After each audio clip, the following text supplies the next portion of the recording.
दिल्ली की सरहदों पर चल रहे किसान आंदोलन का आज 50वां दिन है। सरकार के साथ कई मरतबा हुई बातचीत बेनतीजा रही।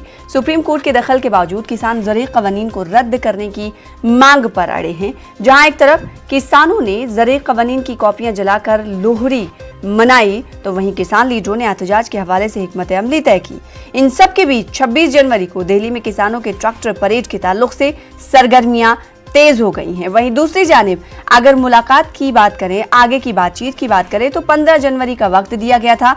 उससे पहले यानी आज 14 जनवरी को क्या सुगबुगाहट मुलाकात को लेकर सरकार और किसानों के बीच मिल रही है या नहीं, या फिर सरकार और किसानों की तरफ से इस मीटिंग में हिस्सा लिया जाएगा या नहीं, इस लिए आज का दिन काफ़ी अहम है। अब देखने वाली बात होगी, क्योंकि गुज़िश्ता रोज़ हमने देखा था कि सुप्रीम कोर्ट ने मुदाखलत करते हुए 4 रुकनी कमेटी बना दी थी और 4 रुकनी कमेटी के सामने किसानों को पेश होने के लिए कहा था, लेकिन किसानों ने सिरे से अब मना कर दिया। उन्होंने कहा कि जो 4 रुकनी कमेटी में अरकान शामिल किए गए हैं वो दरअसल कानून के हामी हैं, इसलिए उन्हें कोई उम्मीद नहीं कि उनके मसाइल हल होंगे, लिहाजा वो कमेटी के सामने पेश नहीं होंगे। इस बीच 15 जनवरी मुकर्रर की गई थी, अगली तारीख की मीटिंग होगी सरकार और किसानों के दरमियान। आज 14 जनवरी है। आज का दिन काफ़ी अहम है कि किसान सरकार के सामने बातचीत की टेबल पर जाएंगे या नहीं। इस बीच हमारे साथ हमारी नुमाइंदा जुड़ रही प्रीति श्रीवास्तव इस खबर पर मजीद अपडेट के साथ। 50 दिन मुकम्मल हो चुके। आज का दिन काफ़ी अहम है प्रीति श्रीवास्तव, इसलिए कि आंदोलन के 50 दिन मुकम्मल हो चुके। 14 जनवरी है, कल 15 जनवरी को बातचीत होनी है। इससे पहले क्या किसानों ने कुछ तय किया, कुछ फैसला लिया कि कल वो बातचीत करेंगे सरकार के साथ? प्रीति, आप मुझे सुन पा रही हैं? तो प्रीति से हम जुड़ने की कोशिश करेंगे। बहरहाल आपको बता दें कि आज का दिन काफी अहम है, क्योंकि आंदोलन को आज 50 दिन मुकम्मल हो रहे हैं। दूसरी तरफ अहम दिन इसलिए माना जा रहा है क्योंकि कल बातचीत होने वाली है और बातचीत से पहले जो इम्कानात के बादल हैं वो साफ होते हुए दिखाई नहीं दे रहे हैं प्रीति श्रीवास्तव, क्योंकि हमने देखा किसानों की तरफ से और सरकार की तरफ से कल होने वाली बातचीत को लेकर कोई सुगबुगाहट सुनाई नहीं दे रही है। आप फील्ड में हैं, किसानों से आपकी बातचीत हो रही है, क्या किसान तैयार हैं कल सरकार से बातचीत करने के लिए, अगली मीटिंग के लिए? बिल्कुल, मैं आपको बता दूं कि जिस तरीके से किसान अपनी मांगों पे अड़े हुए हैं, किसानों ने साफ शुरू से ही कर दिया है कि अगर बिल वापसी नहीं तो घर वापसी नहीं।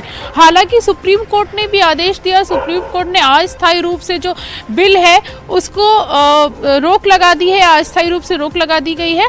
और सुप्रीम कोर्ट ने एक कमेटी भी बनाई है। कमेटी में 4 सदस्य हैं और किसान इन कमेटी के जो 4 लोग हैं, जो 4 सदस्य हैं जो सुप्रीम कोर्ट ने बनाई है, उन लोगों से भी बात करने के लिए तैयार नहीं है। यानी कि साफ हो जाता है कि किसानों का जो रुख है वो और ज़्यादा कड़ा होता जा रहा है। उन्होंने साफ कर दिया है कि अब हम किसी से बात नहीं करेंगे। हालांकि कल जो सरकार की तरफ से जो बैठक होने वाली है उसको लेकर अभी उन्होंने कुछ साफ नहीं किया है कि हम बैठक में जाएंगे या नहीं जाएंगे, लेकिन जो किसानों के जो वरिष्ठ नेता हैं उनमें से कुछ दलों ने ये ज़रूर कहा है कि अगर हम बात करने के लिए जाएंगे भी तो हमारे पास बीच का रास्ता नहीं है। बीच का रास्ता नहीं है मतलब कि हमको जो बिल वापसी है उस पर आप बात करिए, बिल वापस लीजिए, उसके बाद और मुद्दों पर बात होगी। पहले बिल वापस ले लीजिए, बिल को निरस्त कर दीजिए, उसके बाद हम किसी और मुद्दों पे बात करेंगे। लेकिन जब तक बिल वापसी नहीं होगी तब तक हम किन्हीं भी मुद्दों पे बात करने के लिए तैयार नहीं है किसान।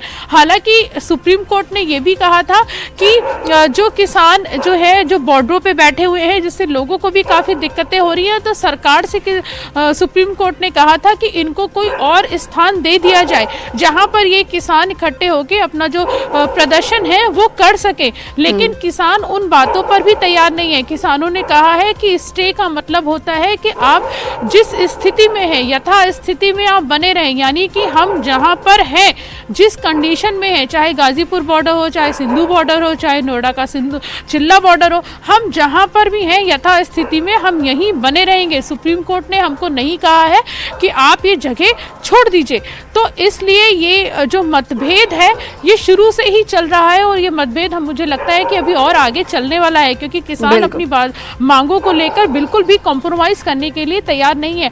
और एक अहम बात ये भी है कि 26 जनवरी पास आने वाली है। 26 जनवरी को लेकर जो ट्रैक्टर परेड की बात कही जा रही थी, जो काफ़ी अहम होगी किसानों की तरफ से, उस पर भी किसान बिल्कुल कड़े रुख में उन्होंने, जब सुप्रीम कोर्ट का डिसीजन आया उसके बाद कड़े रुख में उन्होंने साफ कर दिया कि हम जो ट्रैक्टर मार्च है उसको निकालेंगे ही निकालेंगे, यानी कि 26 जनवरी को हम लाल किले पे ट्रैक्टर मार्च हम जाएंगे ही जाएंगे।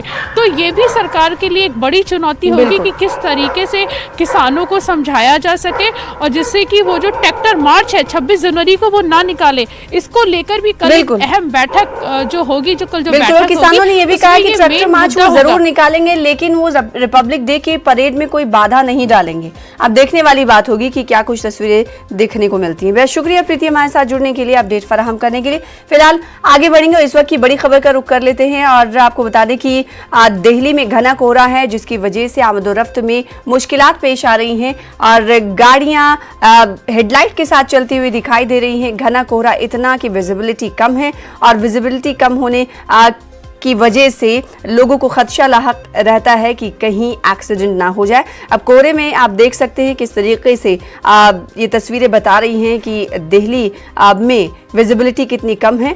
आवाम क्या कुछ कह रहे हैं, रद्देमल उनका क्या है, आइए आपको दिखाते हैं। आज ठंड बहुत ज़्यादा है और ये पूरा अक्षरधाम यहाँ नहीं दिखाई दे रहा, पूरा हाईवे कोहरा से भरा हुआ है।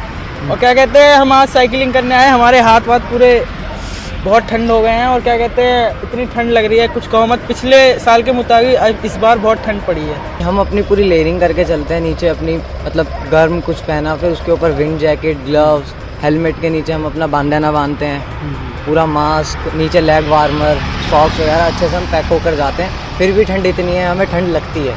हम साइकिलिंग करते वक्त कितने सारे कपड़े नहीं पहन सकते क्योंकि साइकिलिंग करते वक्त पहनेंगे तो बाद में जब बॉडी वार्म होती है बाद में दिक्कत होती है, साइकिलिंग करने में दिक्कत होती है।